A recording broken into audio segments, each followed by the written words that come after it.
बाबा छा मसलो आहे, छाजे करे कठा थिया हो? बिस्मिल्लाहिर्रहमानिर्रहीम।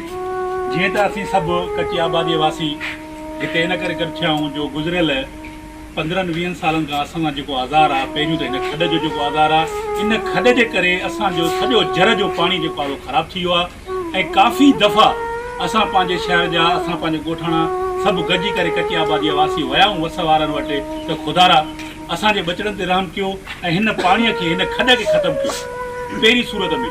पर हिन महिल ताईं को बि दाद फ़रियाद कोन थियो आहे। ऐं उनखां पोइ हे जेको कच्ची आबादी जो रस्तो आहे, जंहिं महिल बि बरसाति पए थी या खॾ चढ़े थी त हे पाणी निकिरे थो ऐं असांजा बचड़ा, असांजूं नंढियूं न्याणियूं हितां पाणीअ में क्रॉसिंग कनि थियूं। जो लंघण हिन वक़्तु बि जाको जो मींहुं वसियो आहे, जो 3-4 ॾींहुं आहे, कोई वसारो लड़ी न आयो आहे। ऐं हीअ नाली बि अध में छॾे विया आहिनि।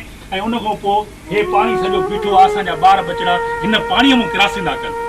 ख़ुदारा असां अपील था कयूं एसीअ खां, मुख़्तियार कार खां, डीसीअ खां त ख़ुदारा असां कच्ची आबादीअ वारनि ते रहम कयो वञे ऐं असांखे ही पाणीअ जे आज़ार खां, हिन किने पाणीअ जे आज़ार खां असांखे बचायो वञे।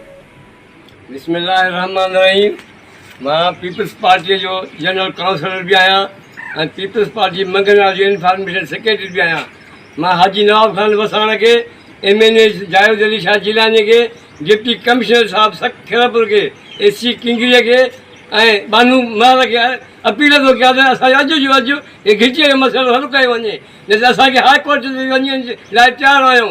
महिरबानी करे असांजी ॿुधी वञे। ग़रीब मिसकीन माण्हू पाणीअ मां लंघे रहिया आहिनि ऐं उनजी अॼु जो अॼु असांजो मसइलो हल कयो वञे, न त ॿी सूरत में कोर्ट वञी तव्हांजे मथां केस दाख़िल कंदासीं।